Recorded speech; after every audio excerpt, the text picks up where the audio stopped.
Hey there, Drowsy Historian here. Tonight you're not a soldier or a diplomat. You're not a merchant prince or an adventurer with a map and a destiny. You're just another drifter with too much curiosity, not enough common sense, and a very unfortunate taste for escape. You've come to Colonial Shanghai, a city carved up like a roast duck by foreign powers and greed, where the air is thick with steamships, whispers, and the slow, sweet smoke of your undoing. You don't know it yet, but your lungs are going to fill with more opium than oxygen, and you'll spend the rest of your short life chasing a feeling that never quite comes back.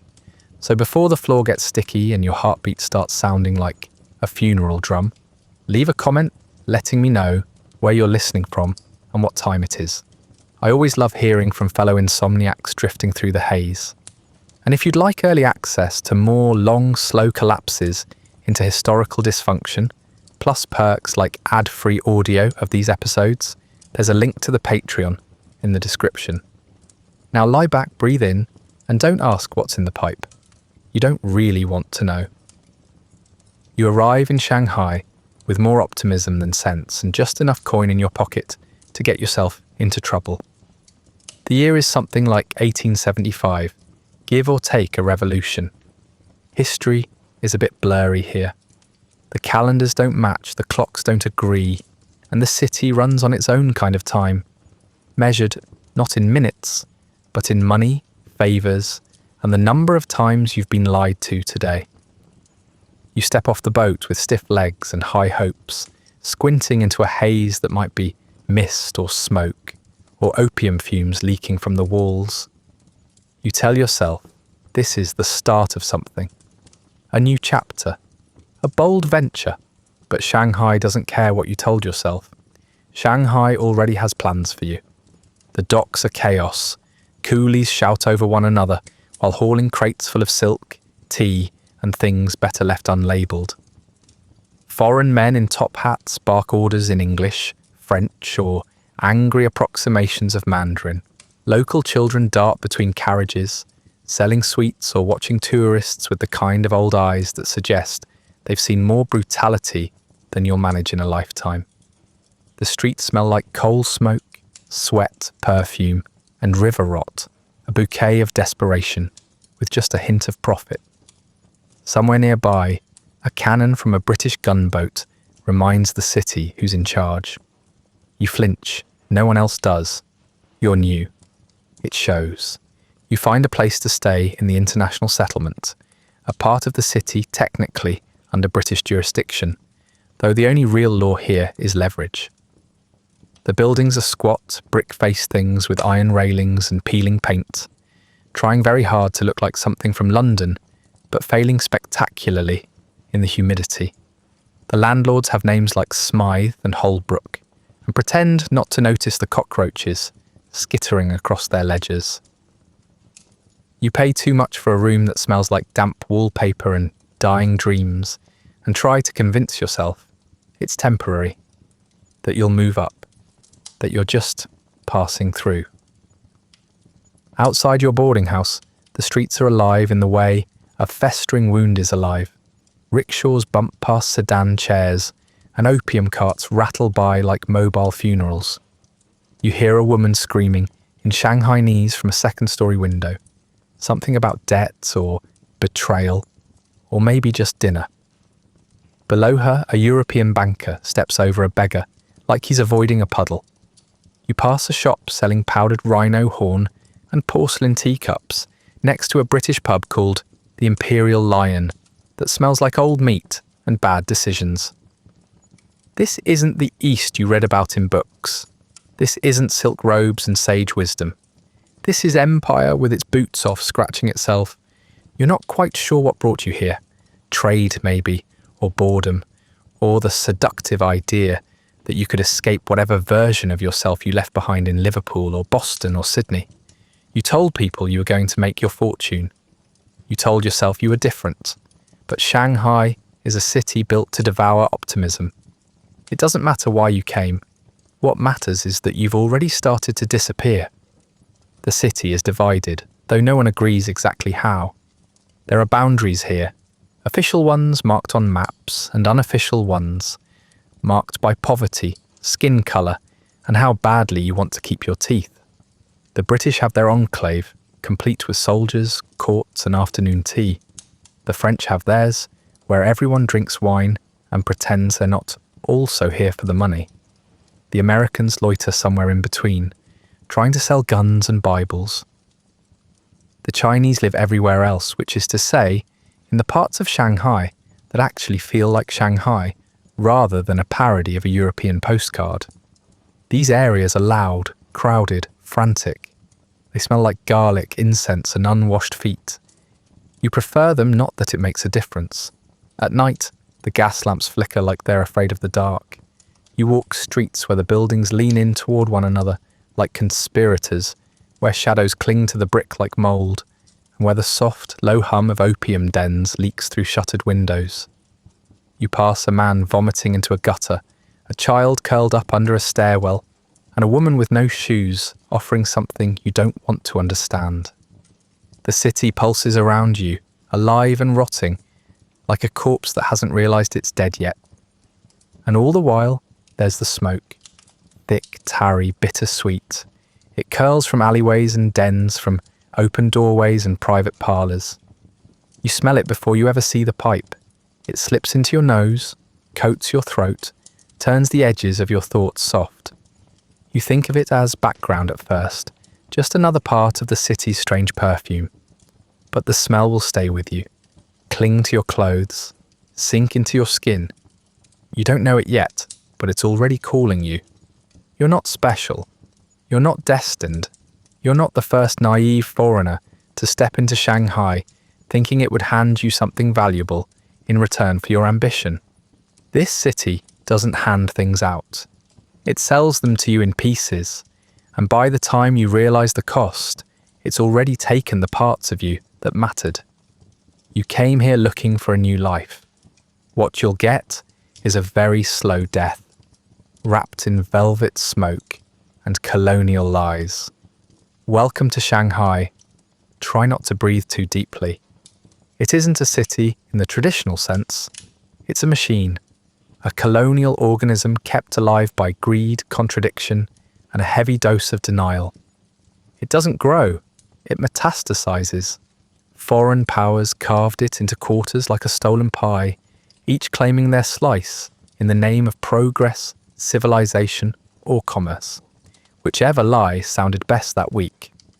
You don't notice it right away, but the boundaries are everywhere. British gas lamps give way to French sycamores, which give way again to Chinese rooftops, pressed together like folding fans. Each district runs on its own rules, currency and logic, none of which you fully understand. You move between them like a ghost, too foreign for one, too foreign for the other, and too naive to realise it doesn't matter. No one's asking where you belong. The British settlement is the most obvious example of imported arrogance. Brick buildings with columns, names like Empire House and Victoria Exchange, and a faint but persistent scent of imported soap. It's orderly in the way only colonised places pretend to be, law-abiding for those who write the laws, and lawless for those who must obey them. The French concession is more stylish and chaotic, where the wine flows faster than paperwork, and everyone is either having an affair or pretending they're not. The Americans haven't built much yet, but they're making up for it with flags, rifles, and an enthusiasm for moral superiority. Meanwhile, the Chinese city hums just beyond the mapped borders, vast, cramped, unwelcome to foreign boots, and full of people who remember what Shanghai was before it was sold. What ties these districts together isn't governance or language or anything resembling shared humanity. It's trade, and by trade you increasingly mean opium. Not officially, of course. The official word is commerce, but commerce here has a very specific smell, thick, sticky, faintly sweet, and a very specific form. Tar-packed bricks, wrapped in oil paper, stamped with characters, and shipped in crates marked tea or spices, or not at all. If you want to know what really runs Shanghai, you follow the craters. They pass through customs without being opened. They move from go down to counting house to pipe faster than any law can keep up. The money flows upward. Indian-grown poppies sold by British firms, taxed by Chinese officials, smoked by the poor, and funded by the slow death of everyone involved. You can see the effects if you know where to look. Not just in the bodies curled beneath awnings, but in the houses built on those bodies. Wealth here doesn't build upward. It insulates outward. Thicker walls, wider verandas, imported pianos. Men speak of the trade like it's a tide they merely float on, not something they profit from.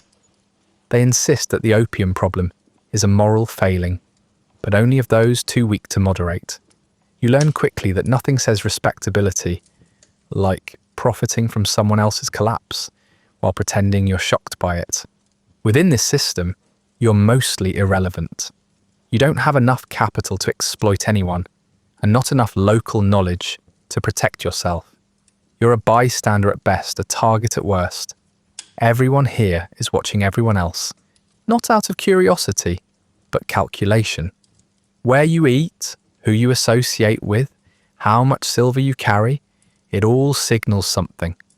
And once the wrong people know you're expendable, they treat you accordingly. Invitations stop coming. Prices go up. The den doors stay open a little longer when you pass by, just in case today's the day. You begin to notice things you didn't before.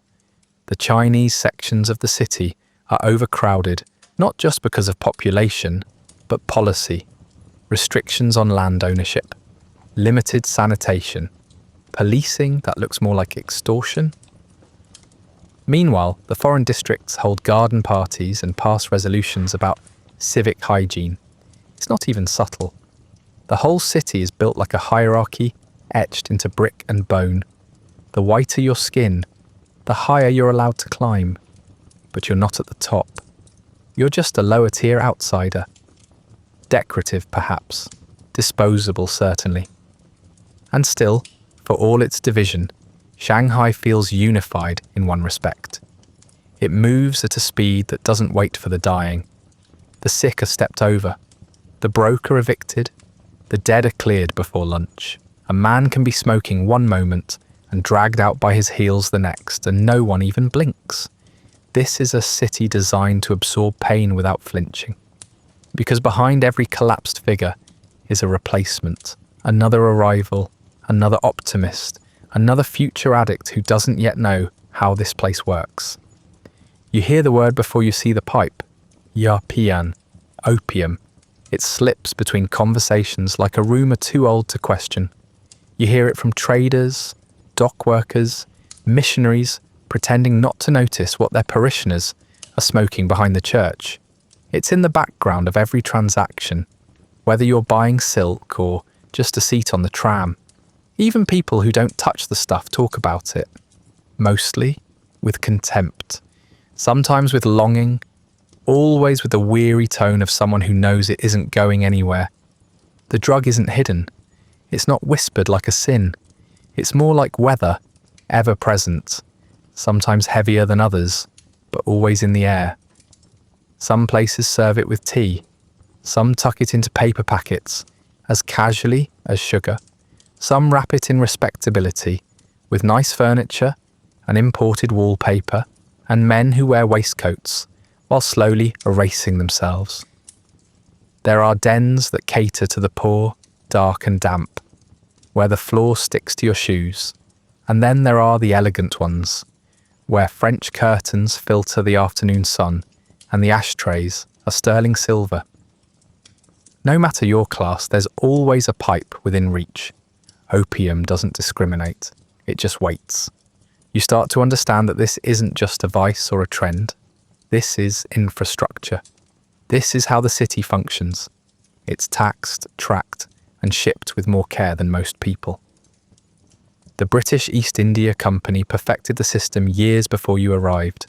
Grow it in India, ship it to China, sell it at a premium, use the profits to buy Chinese tea, silk and porcelain to sell back home. Everyone wins except the Chinese, and now except you. You're stepping into a supply chain that begins in Bengal, passes through Canton, and ends in your bloodstream. The drug built fortunes, funded colonial governments, and paid for the very roads you walk on. You'll never be rich from it, but you'll help someone else stay that way.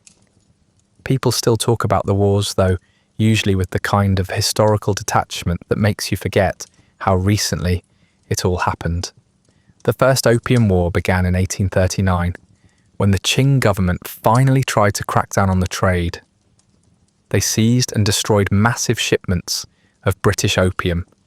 Britain responded with warships, superior firepower, and the calm certainty of a nation that knew it could shoot its way into a better profit margin. China lost, badly, and when it ended, they didn't just have to pay reparations. They had to legalize the very thing they tried to ban. Shanghai became a treaty port, pried open like a clam and left raw. The Second Opium War followed a few decades later, just in case anyone thought the first one was a misunderstanding. This time, it was even uglier.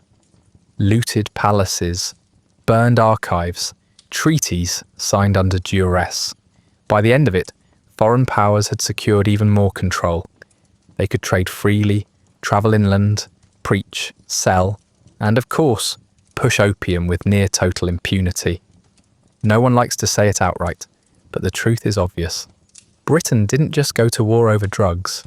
It went to war for the right to keep its customers addicted. Now the business is institutionalized. You see it in the ledgers of shipping firms, the columns of import taxes, the smug grins of colonial officials who insist they're just upholding treaties. Even the missionaries get their cut, whether they admit it or not. Some rail against the drug in sermons and then rent church-owned property to opium dealers. Others hold prayer meetings outside dens while quietly accepting donations from men with stained fingertips. The hypocrisy isn't subtle, but neither is the profit. You meet people who still try to resist it, reformers who write angry pamphlets and circulate them at great personal risk, local officials who try to enforce bans with dwindling authority, mothers who lock their sons in basements to sweat through withdrawal alone. But the tide is too strong. The trade isn't just a river, it's an ocean, and you're standing ankle deep, pretending you won't be pulled under. You wonder what makes it so irresistible. You've never touched the stuff, not yet, but you've seen the look in the eyes of those who have. Not pleasure exactly, not even peace, just a kind of absence, like someone standing at the edge of sleep. The smokers look as though they've given up asking questions, as though, for a few hours, the unbearable weight of being alive in this city becomes tolerable. Maybe that's the point. It doesn't make things better. It just makes them irrelevant. And there's something else, a strange reverence in the way people talk about it. Not like a drug, but like a ritual. The pipe, the lamp, the slow inhalation. It's all practiced, repeated, perfected. You've seen men with the shakes fumble for it, like it's the last remaining piece of themselves. You've seen women exhale like they're releasing entire decades. You're beginning to suspect that addiction isn't a side effect. It's the goal. You tell yourself you're just going to look. That's the first lie. You say it to no one in particular as you walk past the red lantern, swaying above a narrow door, and let your hand pause just a second too long on the frame. Maybe you're curious. Maybe you're bored. Maybe you've simply run out of other things to pretend you care about. Either way, your feet make the decision for you. You duck inside. The air thickens around you immediately. Warmer, denser, laced with something sweet and terrible. You're not here to smoke, you remind yourself. You're just observing. A harmless little tour of Shanghai's most whispered vice. You repeat the lie until it tastes familiar. The den is smaller than you imagined, and darker. Curtains hang in uneven folds, dividing the room into narrow compartments. The lamps are low and yellow. casting halos that barely reach the floor. Everything seems muffled, sound light, even movement. It smells like incense, sweat, mildew, and something richer underneath, something almost floral. Opium. You recognize it now. You've smelled it before on the street, drifting out of doorways, clinging to the sleeves of men who passed you with dead eyes.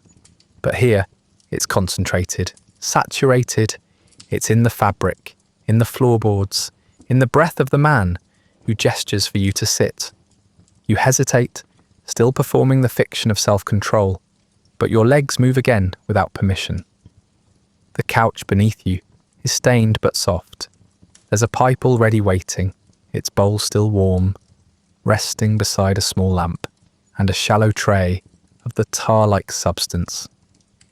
The attendant doesn't ask if you want to smoke. He just begins preparing the dose with practiced ease, rolling the opium into a black pearl between his fingers, then toasting it gently over the flame until it glistens. You watch his hands more than the drug. They're steady, calm. You envy them. The pipe comes to your lips like it's always belonged there. That's the second lie, that this is your first time. The heat of the smoke surprises you, but not unpleasantly. It moves down your throat like velvet soaked in alcohol. There's a bitterness, sharp and earthy, but it fades quickly, replaced by something sweet and numbing. Your eyes water, your fingers twitch, and then nothing. Or rather, everything, all at once, smoothed over like polished glass. The noise in your head, the hunger, the restlessness, the ache of simply existing fades so quickly that you almost panic. You realize you've been carrying pain you didn't know had a name, and now it's gone. Your body relaxes too much and too fast. You slump against the cushion, feel the room tilt slightly, like a ship easing into calm water. Your breath slows. You hear it now, the rhythm of the den. Not voices, not really, but the soft inhale-exhale of dozens of lungs, taking in and giving up. The sound of people floating. Someone laughs softly from behind the curtain. Someone else coughs, a wet sound that doesn't stop. You try to care, but it feels distant, like news from another life. You close your eyes, you're still. It is quiet. For the first time in Shanghai, you are not afraid. Time doesn't pass so much as melt.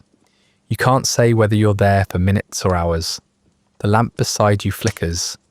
You forget your name, then remember it again, and laugh quietly at how unimportant it feels. Your limbs are heavy and light at the same time. Your thoughts slow, unravel, reform into shapes you don't recognize. At one point, you try to stand. You don't succeed. You decide it isn't worth the effort. Eventually, the smoke thins, the high ebbs. You open your eyes and the room is no longer golden, but grey. The sweetness has turned sour in your mouth.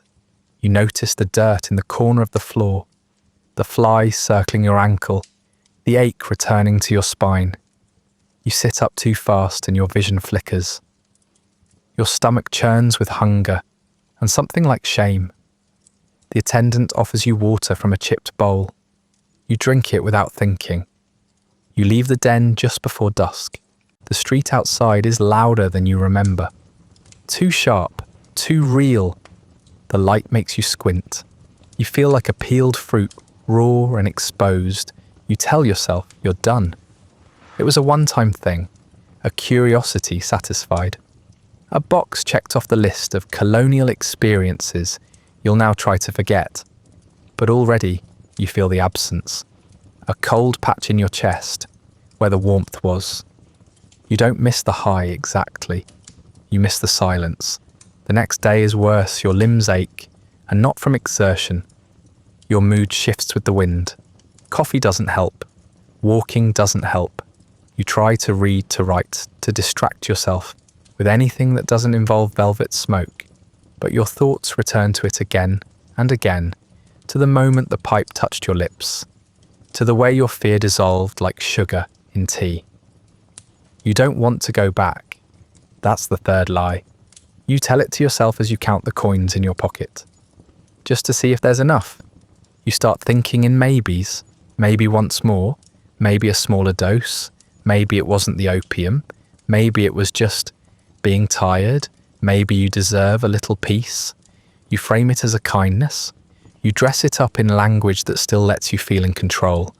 But the truth is simpler, uglier, and much older than you. The hook is in. Not deep yet, not through the bone, but far enough to pull. You'll return. Of course you will. Not because you want to.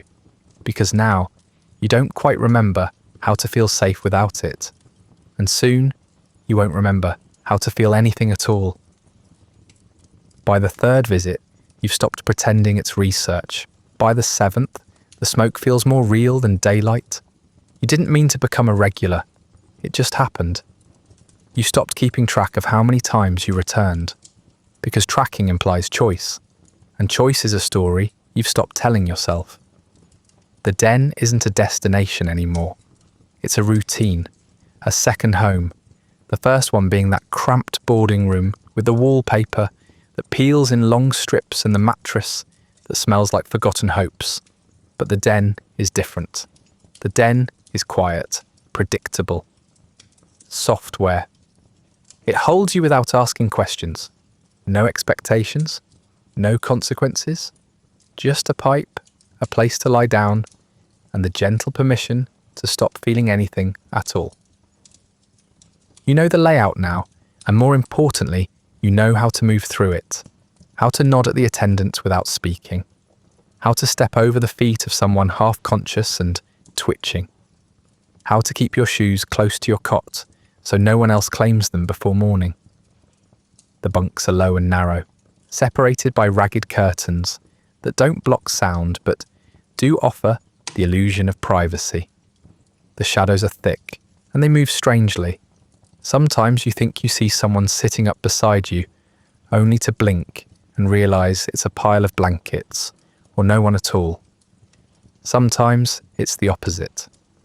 There's a rhythm to the place, like a tide that ebbs and flows with the lungs of the room. Pipes hiss gently in the dark. Someone always coughs, a low, ragged sound that never quite stops. Once in a while someone murmurs a name, theirs maybe, or someone they lost, and then falls silent again. Most people don't speak, some never move. You've shared a bunk wall with the same man for weeks and aren't sure if he's still alive. You've stopped checking. If he is, he'll stir when the pipe reaches him. If not, someone will eventually carry him out. You no longer notice the passage of time. The den doesn't deal in hours or days. It deals in sessions, in burns of the pipe, in the slow dissolve of waking into sleep and sleep into waking. Morning means nothing. Meals are irregular and forgettable. Outside noises filter in from the street. Bells, voices, horses, but they might as well be coming from another continent. At some point someone mentions the date, and you laugh, not because it's funny, but because the word feels so ridiculous now. Dates are for people with futures. The people who run the den know you now, though they don't say so. Your pipe is always ready a little faster. Your usual bunk left unclaimed, unless someone desperate takes it first. Even then, they'll usually move when you arrive, without a word. There's a hierarchy here, unspoken but rigid. It isn't about wealth or race or age. It's about how far you've fallen. The more broken you are, the less anyone dares to cross you. Some of the most shattered people in the den are treated with quiet reverence, as if the others are afraid they'll become mirrors. You start to forget things. First, the small details, what day it is, where you put your boots, how long since you last saw the sun. Then it gets worse. You forget the name of your landlord. You forget where your coins came from. You forget what you looked like before you started spending nights here. Eventually, you stop caring. One morning, or maybe evening, you can't tell, you catch your reflection in a darkened window. You stare at it for a long time, waiting to recognize something. You don't. The outside world becomes a rumor. You hear that there was a fire in the French concession, or a riot in the Chinese city, or that another opium ship just came in loaded to the hull. You hear that someone important died, that the price of tea has changed, that there's been a crackdown somewhere by someone. But it all sounds like theatre, distant noise. You can't even pretend to care. Your world has narrowed to the size of a cot, a pipe, and the brief space between dreams and oblivion. Some of the dreams are vivid, not pleasant necessarily, but intense. You dream of people you've never met, places you've never been. You speak languages you don't know. Sometimes you're flying, sometimes falling, sometimes simply floating through a city that looks like Shanghai but isn't. When you wake, your heart races, and for a few seconds, you think you've come back to life. Then you smell the smoke again and remember where you are. The dreams were just part of the high, and the high, like everything else, has started to dull. It takes more now, more opium to reach the same silence, more time to push the noise away. You chase the feeling but never quite catch it. What once came easily now demands effort, and when it arrives it's thinner, ghostly, like an echo of what you used to feel. You try not to think about that. You just ask for another pearl, another burn, another hour of stillness. The den doesn't question you, it just accommodates. Occasionally, someone dies, quietly, efficiently, without ceremony. You don't witness it often. Bodies are removed quickly, through a back door or covered under a blanket until night. No one reacts, no one mourns. Death in the den is just another part of the rhythm. A silence where there used to be a cough. A space in a bunk that fills again within the hour. You wonder sometimes if someone will notice when it's your turn, whether anyone will pause, whether anyone will care. You think about leaving, you even try once. You make it as far as the street, blinking against the sunlight, your hands trembling, your stomach turning. The noise is unbearable, the face is too sharp, the movement too fast. You stand on the curb for 10 full minutes before turning back. The den welcomes you without judgment. The pipe is still warm. No one asks what happened. That's the worst part. They knew you'd come back. This is your life now. A half dream inside a half room, surrounded by people slowly vanishing, one inhale at a time. You don't know how long it's been. You don't ask. You don't need to. Because whatever you had before this, a job, a future, a name, is gone. And all that's left is the smoke, the silence, and the slow, painless collapse into something less than human. You think your addiction is personal. It isn't. It's industrial, designed, optimized. You are never the customer, just the endpoint of an empire's distribution chain. The pipe you hold isn't a habit, it's a tool, a method for transferring silver from China to Britain, painlessly and efficiently. At least for Britain, the poppies didn't grow in Shanghai. They were cultivated by the British in India. Entire regions in Bengal, Bihar and Malwa transformed into production zones, not for food, but for intoxication. Rice fields were replaced with rows of poppies, farmers were coerced, loans were issued, debt mounted, and suddenly a whole population was growing addiction for a different empire. The British even had branding, Patna Opium, labelled, graded, prized. The product moved with bureaucratic elegance. It was auctioned in Calcutta, shipped across the Bay of Bengal, and landed smoothly in Chinese ports like a seasonal good. No smuggling, no secrecy, just profit. The British East India Company handled the logistics. British officials ensured protection. British banks handled the money.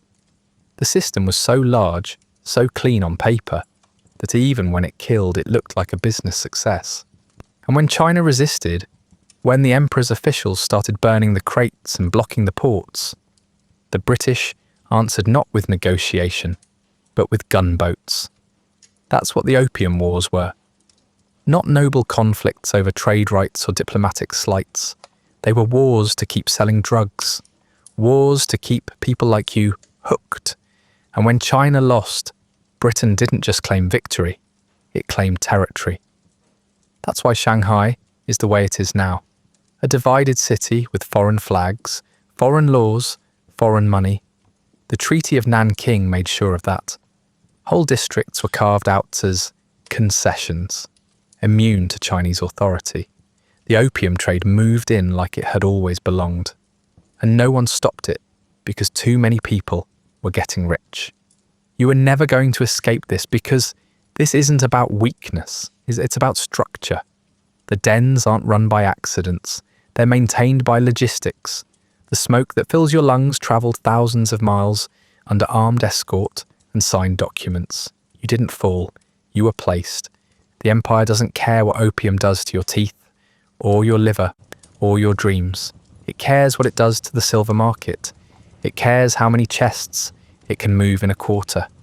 It tracks bulk, not blood. Each user is a digit, and each death is just proof that the demand remains high. It doesn't need loyalty. It doesn't need faith. It just needs you to keep needing. And if you die, so be it.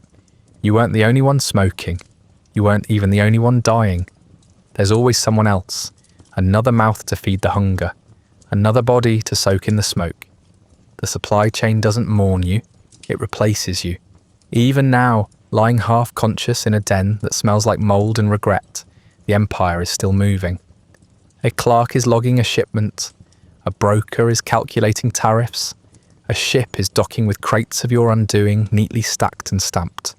No one sees your face, no one says your name, but your purchase still echoes, not as a cry for help, but as a revenue. You might tell yourself this is personal, that you made your own decisions, that you had a choice, and maybe you did for a little while, but the empire was always bigger than your discipline. It had better planning, better maps, better math. It waited. And when you slipped, once, just once, it caught you. You can't boycott it. You can't protest it. You can't escape it by dying. Because the machine that built this, the company ledgers, the shipping routes, the polite euphemisms about trade imbalances, has already moved on to someone else. Your body is irrelevant.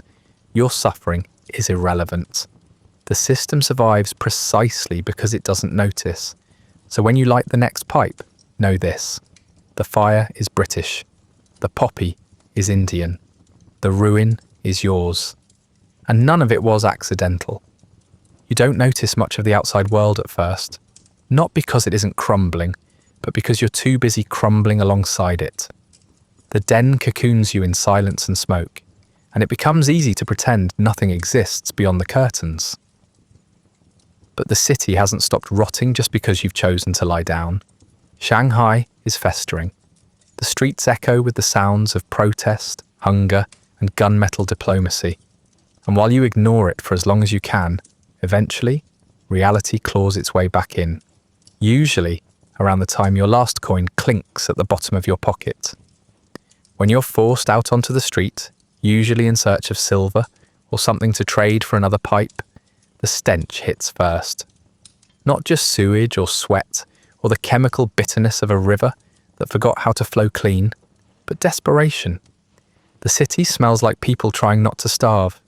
Vendors shout from sagging stalls, offering boiled roots, spoiled meat, anything vaguely edible. Children beg without really expecting to be fed. Some don't even bother asking anymore. The lines for rice grow longer and the bowls get smaller. You start to understand why so many people turn to smoke. Hunger can be ignored for a while, but hopelessness is harder to starve off. The foreign soldiers are impossible to miss. They stand out like brass buttons on a rotting coat, pristine, confident, and completely out of place. British troops in red, French Marines in navy, American sailors looking bored with their rifles half-slung. They patrol the international settlement with the casual brutality of men who know they'll never face consequences. Their boots are clean, their uniforms tailored, their orders given in languages the locals understand only well enough to obey. They're not here to protect you. They're here to protect property, which means silver, buildings, contracts, and sometimes, when it's convenient, you. You see them dragging a Chinese teenager down an alley. His crime was unclear. Maybe he stole something. Maybe he looked too long in the wrong direction. Maybe they just wanted to remind everyone who was in charge. The boy doesn't scream. He knows it won't help. No one intervenes. You watch for too long before you keep walking. There was a time when you would have been outraged. But now, your emotions feel like someone else's clothing, familiar, but no longer yours. The Qing government, if it still qualifies as such, is unravelling. Its officials are either corrupt, exiled, or paralysed. The emperor rules in name only, tucked behind layers of eunuchs, advisors, and well-meaning bureaucrats who can't decide whether to modernise or pray harder. Reformists beg for change, for Western technology, for legal restructuring, for anything that might stop the bleeding. Some call for constitutional monarchy, some for revolution, some just for mercy. Most are ignored, a few are executed, and all of them are overwhelmed by the simple, brutal math of empire. You can't fix a system when someone else already owns the screws. You hear whispers of rebellion inland, uprisings, militias, villages declaring themselves free from imperial interference. But in Shanghai, the system holds, propped up by opium, tariffs, and guns. The city has been carved too carefully to fall apart quickly. The foreigners hold the leases, the armies, the shipping routes. The Chinese businessmen caught in between try to stay profitable and invisible. The missionaries still preach salvation while renting buildings to opium traders. The rot is comprehensive, political, moral, spiritual. You try not to think about it. You fail. Your silver doesn't stretch as far anymore. The attendants in the den stop warming your pipe for you. Your usual bunk is suddenly occupied by someone younger, richer, or simply more alert. You try to argue once, your voice hoarse and unconvincing. They shrug. You're no longer a priority. You've become part of the background. Another low-return addict slowly running out of worth. You trade a pair of shoes for a half dose, then a belt, then a ring you don't remember putting on. Eventually, there's nothing left but your hands and your promises. Neither carries much weight. And when you can't pay, the world shows its teeth. The civility of the colonial system, the politeness, the rules, the illusions of fairness, all vanish the moment you stop being useful. The shopkeepers who once smiled now watch you with suspicion. The guards who ignored you now shove you aside. Even the den operators, men who've seen 100 like you, start to sigh when you enter. You're a liability now, a reminder of what happens when the system runs out of uses for a person. And in Shanghai, no one likes reminders. You try to steal. Just once, a coin purse carelessly placed, you get caught, not by police but by the shopkeeper, who slaps you hard enough to make your ears ring. A soldier watches from the corner and laughs. No arrest, no punishment, just humiliation. It's more effective anyway. You stagger away, dizzy and shaking, feeling less like a person and more like something scraped off a shoe. And still, you find your way back to the den. Because even humiliation hurts less when you're high. You start seeing the city differently, not as a place, but as a trap. Every building, every official, every regulation designed to extract until there's nothing left. The law is a mask for violence. The church is a mask for property. Even charity has strings. Reformers preach hope, but they disappear without explanation. Rebels are hanged, students are beaten, workers starve while ships sail past them loaded with bricks of narcotics and crates of silver bound for London, Calcutta, Paris. You stop expecting justice, you stop expecting anything. Eventually, you learn the rule that no one writes down, but everyone understands. In Shanghai, nothing matters except what you can offer. And once you've run out of silver, labour, or favours, you are no longer a citizen of anything. You're not even a problem. You're just waste. Another casualty swept into the gutter to make room for whatever comes next. And you? You're still hoping the next pipe will make all that easier to ignore. You don't quit because you're strong. You try to quit because you have to. Maybe the money's gone. Maybe your body's too weak to get to the den. Maybe someone you vaguely remember cared about you once said something cruel enough to make you try. Whatever the reason, the attempt doesn't start like a decision. It starts like an accident. You go a day without smoking, then 2, maybe 3. At first you pretend it's willpower, that you're choosing this, that you're reclaiming something, but your body quickly corrects you. This isn't recovery. This is collapse. It starts with sweat. Not the normal kind, but a cold, unnatural dampness that soaks your clothes and sheets and skin. You can't get warm, or rather, you're hot and freezing at the same time, shivering under blankets, then throwing them off as your body sizzles and chills in waves. Your stomach knots, your bowels empty, your hands twitch and shake. You try to lie still, but your muscles don't obey anymore. Your limbs pull inward, like a dying insect. Your skin starts to itch. Not just on the surface, but from somewhere underneath. No scratch can reach it. You rub until you bleed anyway. The pain isn't sharp, it's constant, dull but total, like your bones are being squeezed from the inside. Your joints throb. Your spine screams. You feel a pressure behind your eyes as though they're trying to push themselves out of your skull.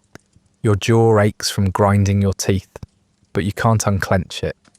You're not sure you could speak even if you wanted to, which you don't. Words are too hard. Breathing is hard. Everything is hard, except crying, which happens without your permission. You don't sleep. You close your eyes, but nothing happens. Time stretches into a blur of pain and sweat and nausea. You hallucinate, probably. You see things you know aren't there. People from your past. People you forgot. People who never existed. Sometimes you hear voices. Sometimes you feel like your own mind has stepped just slightly outside your skull, watching you with quiet contempt. You lose track of whether it's day or night. You don't care. There's no comfort to be found in either. No one helps. That part stings more than you thought it would. You're not in a hospital. You're not in a clinic. You're in a room with peeling paint and a cracked bowl of water, left on the floor like you're an injured dog someone's still deciding whether to put down. You thought maybe the attendants at the den would check on you. They don't. You thought maybe someone you smoked beside for months might ask where you've gone. They haven't. You're not missed. You're not mourned. You're just absent. Except by the dealer. He always knows. You're not sure how he finds you, but he does. Maybe you made the mistake of asking someone for help. Maybe he saw the flicker of desperation in your eyes the last time you passed him on the street. Or maybe it's simpler than that. Maybe he just knows the timeline. He shows up like clockwork. Not when you're at your worst, but right after. Right when your body has broken enough to beg, but not enough to die. He doesn't push. He doesn't need to. He just waits, pipe in hand, product wrapped in oily paper, smile thin and knowing. You tell yourself you won't take it, that you've made it this far, that the worst is over. That's another hour, maybe another day, and you'll be through it. But your body doesn't believe you. It screams for the smoke. Your hands tremble, your breath shortens. You feel your resolve evaporate like sweat on hot skin. You reach out, slowly, shamefully, and the dealer doesn't gloat. He doesn't say a word. He just lights the lamp and passes the pipe like a priest offering communion, and you take it like a starving man takes spoiled bread. The relief is immediate and devastating. Your muscles relax, your vision sharpens, the nausea fades, your skin stops crawling. You exhale, not because you mean to, but because your body does it for you, like it's been holding its breath this entire time. And in that moment, you understand something new. You're not afraid of dying, you're afraid of feeling. And opium, more than anything else, makes sure you don't have to. You lie back on the mat, not caring how filthy it is, and close your eyes. This time, sleep comes. Not rest, not healing, just unconsciousness. You wake hours later, groggy, ashamed, but comfortable enough to pretend this didn't happen. You tell yourself you'll try again tomorrow, that next time you'll be stronger, that this was just a lapse. You even believe it for a few minutes, but you don't try again. Because the truth is this: quitting isn't hard because of the pain. It's hard because of the silence that comes afterward. The silence where your thoughts return, your regrets crawl back, and the weight of everything you've done or failed to do settles into your chest. The pipe doesn't just kill the craving, it kills the need to explain yourself. Without it, you're just another ruined thing, trying to survive in a city built to forget you. So you keep smoking, not because it makes you feel good, but because the alternative is being awake. And you've had quite enough of that. There's a part of the den that most people pretend not to notice. It's not hidden exactly, just slightly removed, set off to one side behind a drooping curtain or in the farthest corner of the room where the lamp oil burns low. It doesn't have a name, not one anyone says out loud, but everyone knows what it is.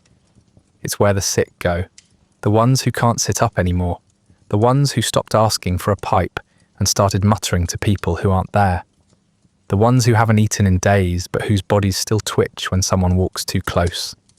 The den doesn't throw them out. That would take effort. Instead, it simply isolates them, lets them slide into the shadows and waits for the inevitable. You tell yourself you'll never end up there, that you're different, that you still have some dignity, some strength, some shred of self left unspoiled. You hold on to that belief until the moment you can't stand without vomiting, until the joints in your fingers swell and your skin splits along your knuckles. Your reflection starts to frighten you, but not in the usual way. It frightens you because it looks like everyone else who's ended up on the dying floor. Grey skin, sunken eyes, lips crusted with blisters. It's not the face of someone living badly. It's the face of someone already leaving. When they move you, no one says anything. You don't remember walking there. You just wake up one evening, or maybe morning, and realise your mat is thinner, the air heavier, the company quieter. Around you, bodies lie crumpled in strange positions, too thin or too bloated, mouths open but silent. One man rocks slightly, back and forth, his eyes rolled up. A woman coughs a stream of blood onto her pillow and turns her face away, as if embarrassed. You try to speak to them once, but your words fall flat. They're not listening, or maybe they can't. You're not sure how long you stay there. Days blend together, or they don't. The light from the window doesn't reach this far anymore. Your body continues its collapse. Your legs swell with fluid. Your ankles vanish. The skin on your arms breaks open in patches, weeping clear liquid that smells faintly sweet. Flies gather around your eyes and mouth. Not in swarms, just a few, enough to remind you that you're no longer fully a person. You try to brush them away, but your arms won't lift reliably, so they stay. The sores come next. They start small, reddish and itchy.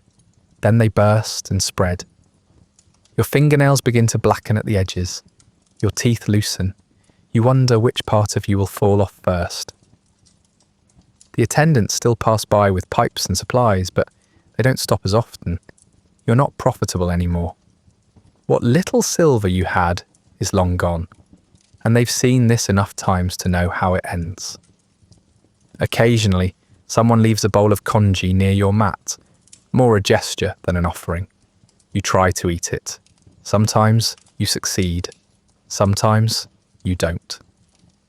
You begin talking to people who aren't there, not because you're hallucinating, though you probably are, but because you're lonely. The others on the floor have mostly gone inward. Their faces are turned to the wall or to nothing. You whisper names you haven't spoken in years, tell stories from before the den, ask questions to no one. Sometimes you get answers. You try not to think about what that means. The line between dreaming and waking has long since dissolved. The pipe still comes, now and then, and you take it. You always take it, not because you want the high. At this point, there is no high, only absence. Some nights someone dies, it's hard to tell exactly when it happens. There are no outcries, no announcements, just a sudden stillness that lasts a little too long, a body that doesn't shift when disturbed, a shape that doesn't breathe anymore. They're removed discreetly at dusk or dawn, depending on who's watching, covered with a cloth, carried through the alley behind the den, and dumped somewhere no one will check. You don't ask where. You already know the answer. Your own body is failing in increments. One morning, you try to sit up, and your spine seizes. The pain is so sharp you black out. When you wake, someone's taken the blanket from your legs. You want to be angry, but you can't remember how. You want to cry, but the tears don't come.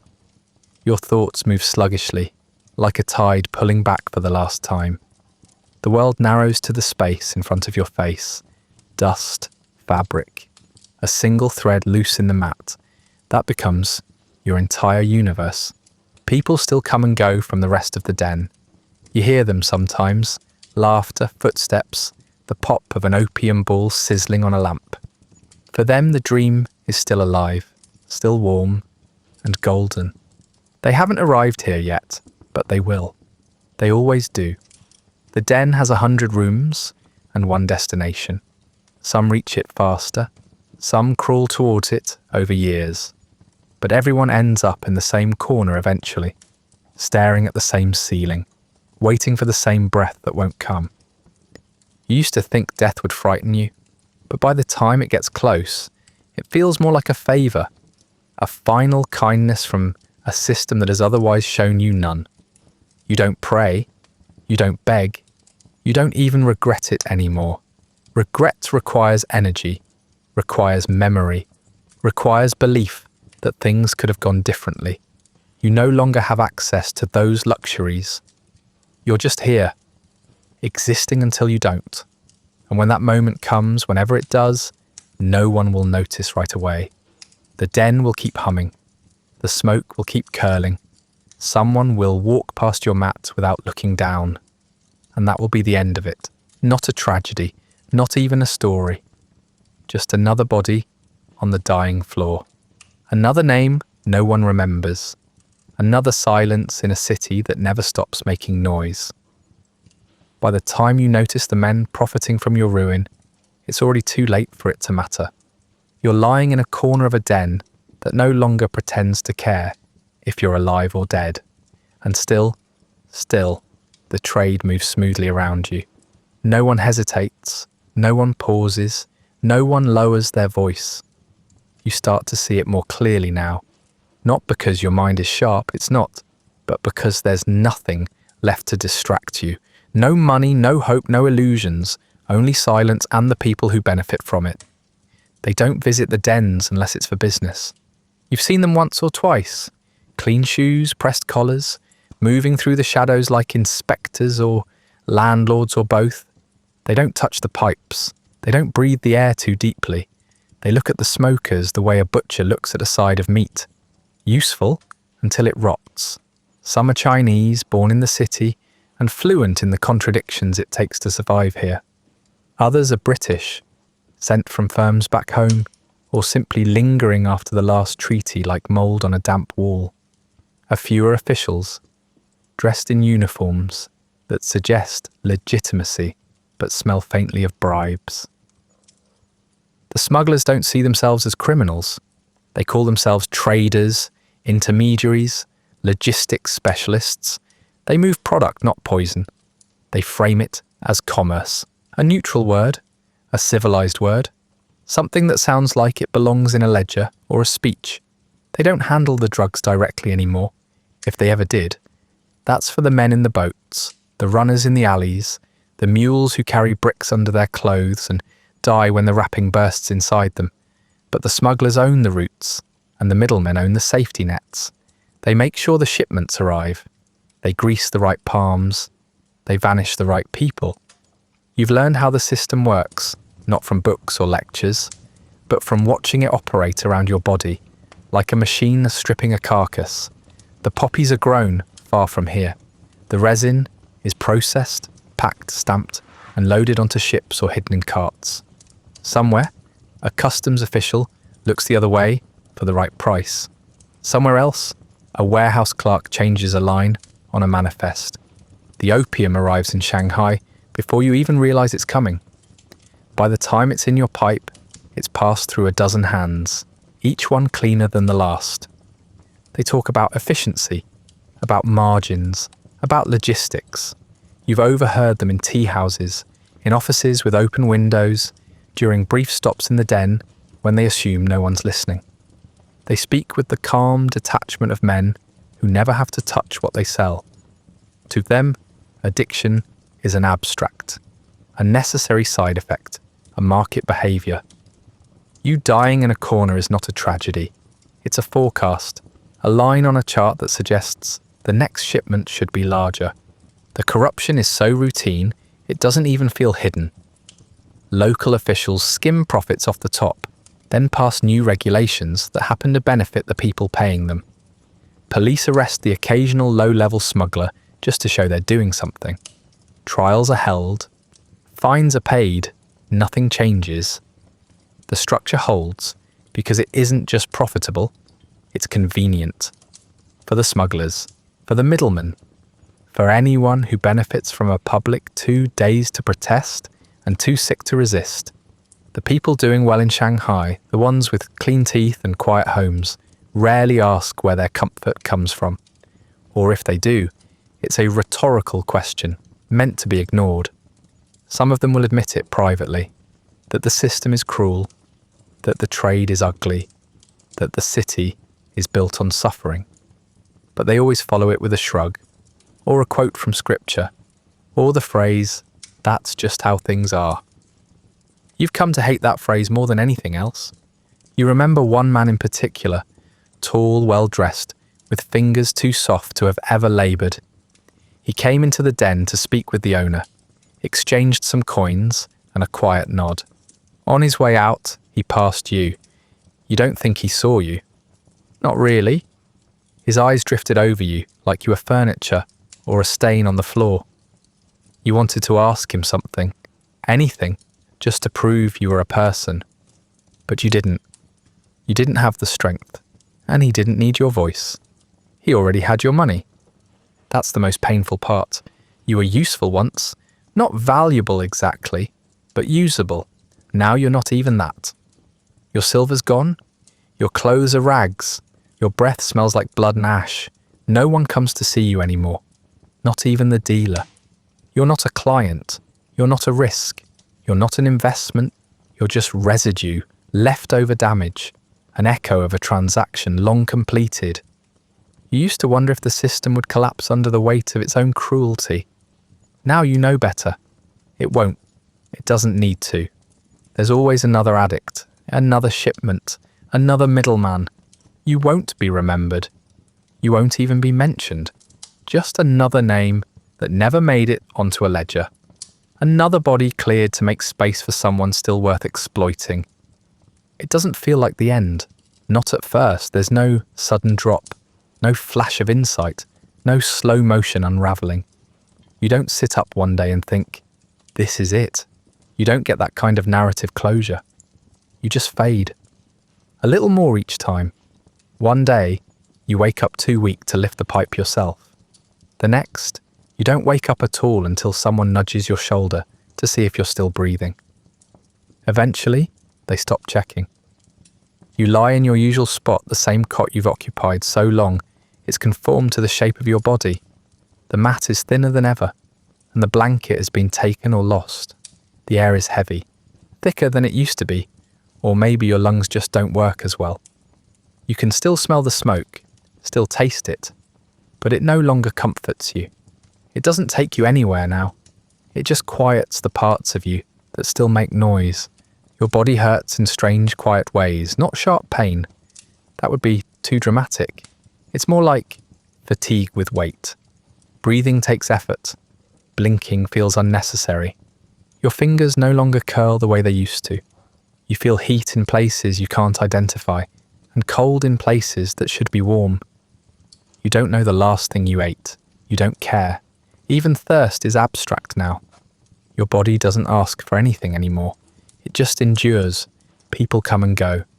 The den is as busy as ever. The lamp flickers, someone whispers in the next cot, then laughs, then falls silent.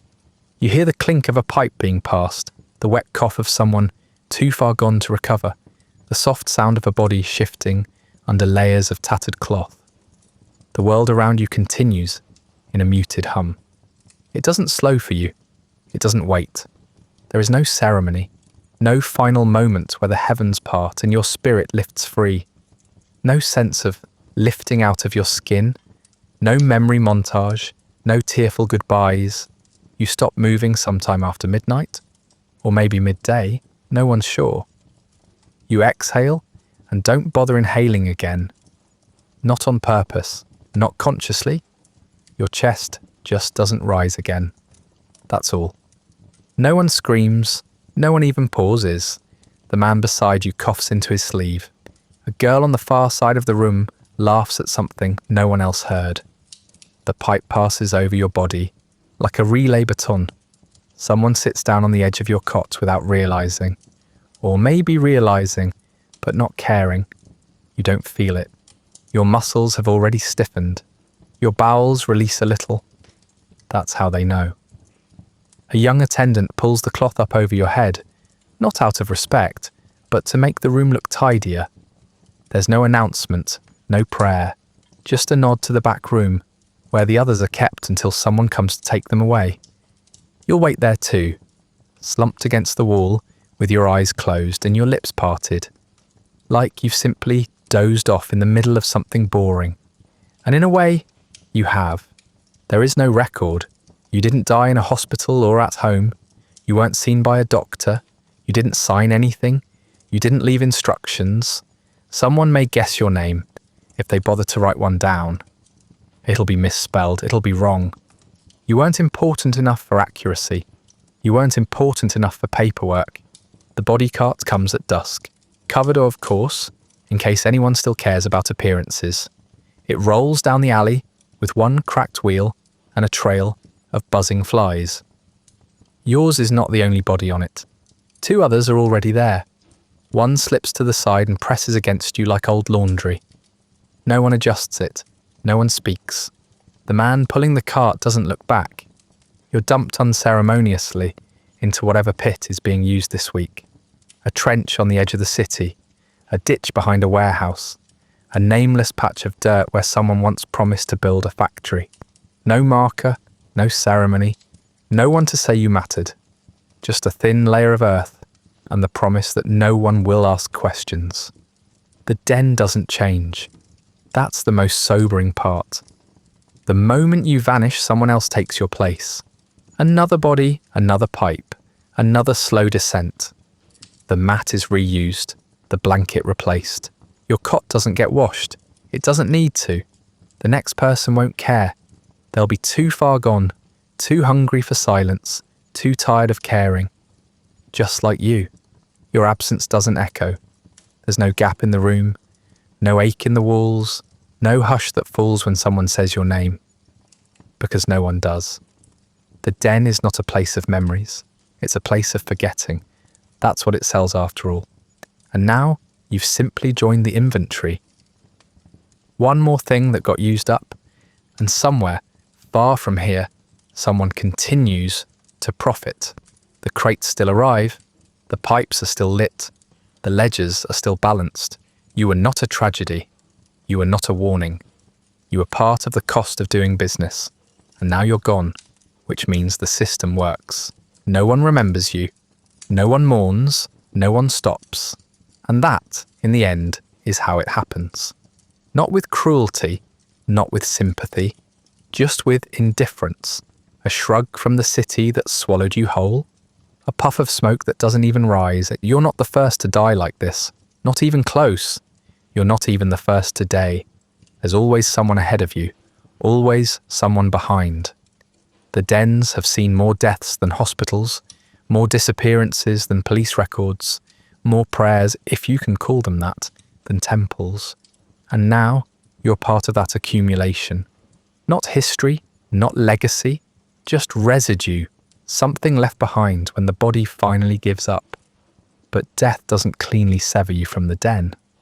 Not entirely. The walls remember. Not through magic or mysticism, though there's plenty of that if you listen long enough, but through saturation. The air holds the weight of every collapsed lung, every last breath, every wasted heartbeat. You can still feel it somehow, not as a presence exactly, but as an echo. You aren't alone. Not in any way that matters. There are sounds no one acknowledges. A soft creak in an empty bunk. The scratch of something moving just beyond the reach of the lamp. Laughter, low and broken, from a corner that hasn't been occupied in weeks.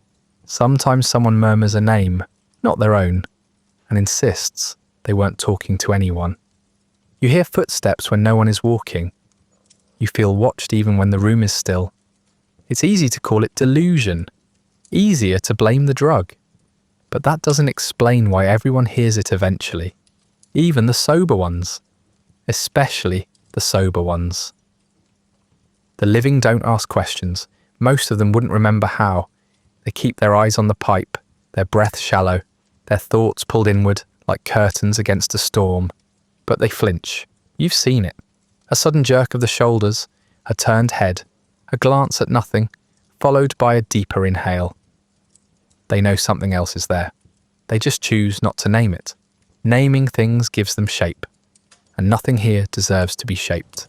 Some say the dens are haunted, that the spirits of the addicts linger, not out of vengeance, but out of habit. They've forgotten how to leave. The body dies, but the craving doesn't. It drifts, it clings, it waits. You hear stories, quietly exchanged between fixations, about shadows that sit at the end of your mat, about a man who smokes all night and finds the pipe cold in the morning, untouched, unmoved, but still somehow empty, about voices whispering not threats, but invitations. Just one more, and you'll be safe. Even the attendants have their rituals. You've seen them knock on door frames that no longer hold doors. You've seen them mutter phrases before entering the back rooms, avert their eyes when stepping over an unused cot. Superstition is too polite a word for it. This is survival.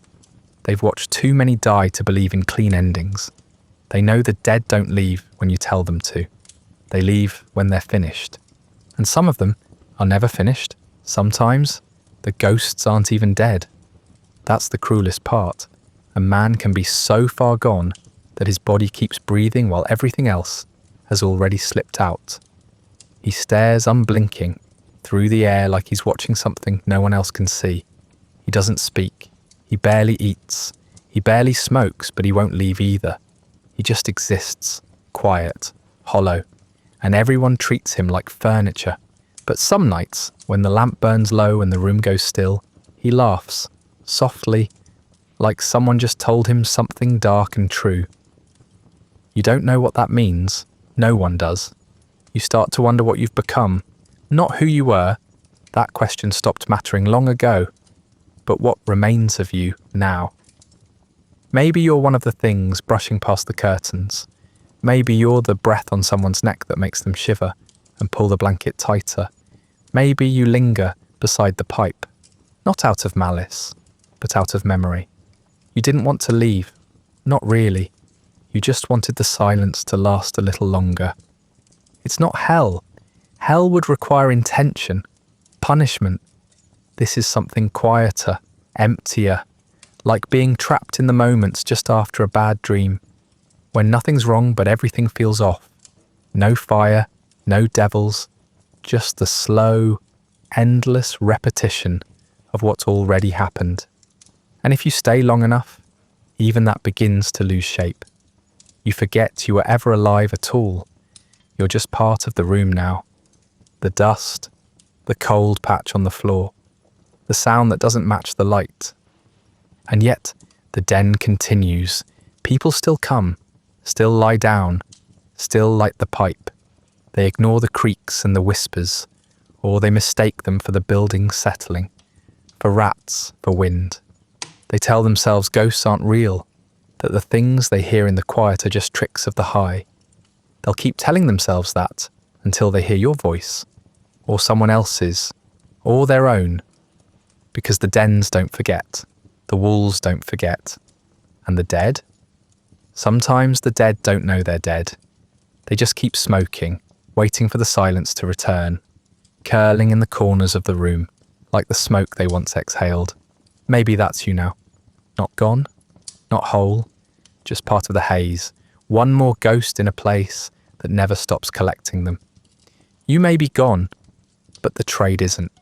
It never was about you, and it never needed you specifically. There were others before you, and there are others now, curling into the same haze, whispering the same lies, chasing the same numbness. You weren't unique. You weren't even unusual. You were part of a pattern so well worn, it no longer looks like a tragedy. It just looks like business. Opium doesn't stop. It adapts. When ports close, it moves inland. When governments ban it, it finds new routes. When one method of consumption starts killing too fast or too visibly, another emerges. A different pipe, a finer powder, a slower death. The product changes shape, packaging, origin, name, but the function remains exactly the same. It silences, it softens, it sells. That's the part that matters. Empires fall, armies withdraw, treaties expire, but the trade persists, like mold in the cracks of civilization. You could bomb a city to the ground, and by the time the rubble cools, someone would already be laying the first shipment on a new route. Opium doesn't care who's in charge. It doesn't care if the flag changes or if the map gets redrawn. All it needs is a supplier, a buyer, and someone desperate enough to bridge the distance in between. In Shanghai, the names on the shipping manifests shifted over the decades, but the cargo stayed the same. The British were replaced by other colonial hands, who were in turn replaced by local syndicates, then shadowy partnerships that blurred the line between government, business, and criminal enterprise. Each claimed to be cleaning up the city. Each promised to end the scourge. But none of them turned down the profits. The routes were too established, the demand too reliable. Eventually, the drug changed. Morphine, heroin, synthetics, pills with names that sounded less dangerous, more medicinal. Chemists refined what farmers once bled from flower bulbs. Addicts stopped using lamps and pipes and started using needles and tablets. But nothing really changed. The glow became a buzz. The ritual became convenience. The decay stayed the same. The hunger stayed the same. You could take the dens out of the city, but the need would just find a new address. Your death wasn't a warning. It was a byproduct, a cost absorbed by the supply chain. You might have believed in your worst moments that you were the end point, the final consumer in a long chain of transactions. But you weren't the end. You were a link. You validated the system by dying predictably, in the right place, at the right speed. Your last breath was the quiet confirmation that the system still worked. And still, somewhere, someone is counting the money. Not with malice, not even with joy, just with detachment. A warehouse in another city, a meeting in a quiet office, a signature on a form that pushes the next shipment forward. Your ghost might linger in the den, but the ledger has already moved on. Your overdose is yesterday's margin adjustments. The pipe is cleaned, the mat is filled. There's nothing left to account for. Governments eventually turn their attention elsewhere. They always do. A new war, a new plague, a new election. Opium and its modern children fade from the headlines. Occasionally, there's a scandal, a shipment intercepted, a factory raided, a powerful man disgraced, but it never lasts. The system's too diffuse now, too flexible. You can't put it on trial because it's everywhere and nowhere at once. It's not a single villain, it's a network, a habit, a need that keeps outpacing shame. People still say it started in Shanghai, that the modern trade was born in the ports, and counting houses, and dens that turned men like you into currency. But that's too simple. The trade didn't start there. It just grew teeth there. It became proud, organised, global. What began as a seed in one empire is now a forest in all of them. No one country owns the problem. No one culture is exempt from it. The pipe has many descendants now. Syringes, patches, capsules, powders, and the hunger has outlived every empire that once thought it could control it. There are campaigns, of course, posters and slogans and confiscations, pamphlets printed by clean-handed people who speak of rehabilitation, of justice, of second chances. They mean well, most of them, but they're too late, always too late, because addiction doesn't wait for permission, and the trade doesn't wait for laws. For every factory that shuts down, another opens in a country where labour is cheaper and regulations are easier to bend. For every dealer arrested, 2 more step in to fill the demand. The cycle doesn't break, it just changes costumes. And through it all, the craving remains. That deep, crawling emptiness that some people are born with and others acquire through slow corrosion.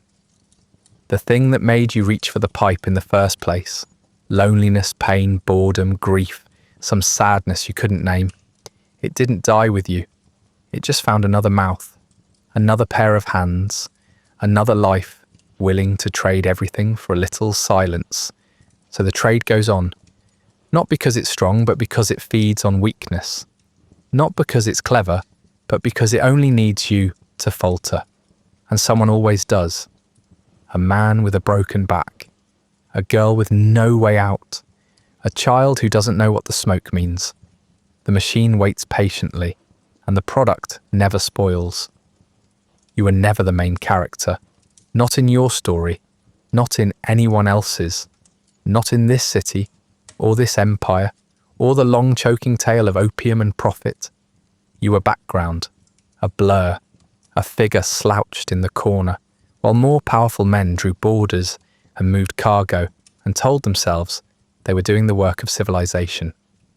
You were not consulted, you were not considered.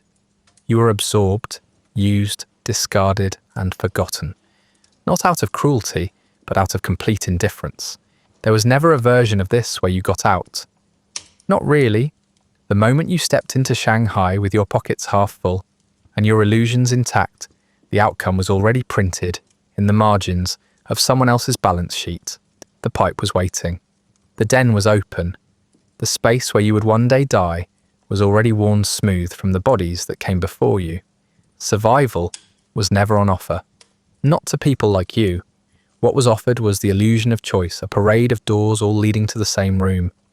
You told yourself you could handle it, that you were stronger than the others, that you were smarter, more disciplined, more aware of the risks. You thought you could dip a toe in without being pulled under, that you'd get out when you were ready, that the pipe was a tool, a crutch, a temporary solution to a temporary problem. That lie was not unique to you. It was the first lie handed out with the first dose. And you believed it exactly as long as they needed you to. You were a consumer, yes, but not of luxury or story or experience. You were a consumer of silence, of numbness, of a product that sells not euphoria, but erasure. You bought the ability to vanish from yourself. And when your body failed, when your usefulness ended, when there was nothing left to extract, you vanished in a more permanent way. The city did not pause. The system did not weep. The pipe passed hands. The mat was repurposed. You were replaced without anyone needing to ask your name. The history books will not mention you, not even in passing. They will talk about treaties and tariffs and trade wars. They will mention ports and prices and prime ministers. They will analyse the global impact of the opium trade, how it shaped economies, how it redrew maps, but they will not talk about the slow decay of your limbs, or the way your fingers twitched in your sleep, or the dreams that stopped coming. They will not record how many times you tried to stop, or how, in the end, you didn't even remember why you should. The architects of the system never thought of you as human. Not exactly. You were a unit of labour when sober, a unit of consumption when high, and a unit of waste when dead. That's the entire arc. A neat, unremarkable process. You might as well have been a crate of bricks. You cost money to keep alive. You made money when you bought. You disappeared when you didn't. That's the part they perfected, the seamless transition from value to vacancy, without any need for cleanup. Even your collapse was impersonal. No one watched it like a tragedy. No one followed your decline with suspense or sorrow. You weren't a warning. You weren't a lesson. You were just one more in a crowd of half-numbed ghosts slumping toward the same end. The den didn't mourn you. The city didn't record you. The world didn't even slow down. You passed like a shadow in smoke, fast, unnoticed, and immediately replaced by another. If you're remembered at all, it's by accident. A shrug from an old attendant. A guess from someone who thinks they might have known you. A momentary pause when a new smoker asks, "Wasn't someone else here?" And no one answers. But even those traces fade. The memory of you is as thin as the walls you died beside, cracked, stained, long, overdue for demolition. You weren't a villain. You weren't a hero. You weren't even a cautionary tale. You were a side effect, an acceptable loss, a predictable byproduct of a machine that requires ruin to stay in motion. That doesn't make your suffering less real. It just makes it less relevant. You lived in the margins, and now that you're gone, the page reads the same. The grand narrative continues without you. Empires will rise and fall again. New drugs will flood new cities. New bodies will collapse under new banners. But the shape of the story will stay the same. Hunger, profit, silence. And within that rhythm, there will always be someone like you. Not you exactly. You're gone, but someone enough like you that it won't matter. The system doesn't require individuals. It just needs statistics. You may have wanted to believe you were special, that your life had meaning beyond the smoke and the silence. And maybe, in some forgotten corner of a memory, you did, for a little while. But the city did not agree. The empire did not agree. And the pipe, most of all, never cared. So no, you were never the main character. You were a placeholder, a whisper in someone else's ledger, a name no one wrote down. And now that you're gone, the story continues exactly as it did before, uninterrupted, unimpressed, and already preparing the next scene. That brings us to the end of tonight's long descent, not into chaos, but into something slower, quieter, and far more profitable. If you're still awake, thank you for drifting with me through the smoke-filled corners of a system that didn't need swords to kill, just contracts, silence, and the willingness to look away. If you'd like early access to more softly spoken ruins from history's forgotten margins, along with perks like ad-free audio of these episodes, you'll find the Patreon link in the description. Feel free to like, subscribe, and leave a comment about when you think you would have stopped fighting. The first pipe, the last coin, or somewhere in between. And if you're listening on a podcast app, a rating or review is the best way to help others find their way to these videos. Sleep well,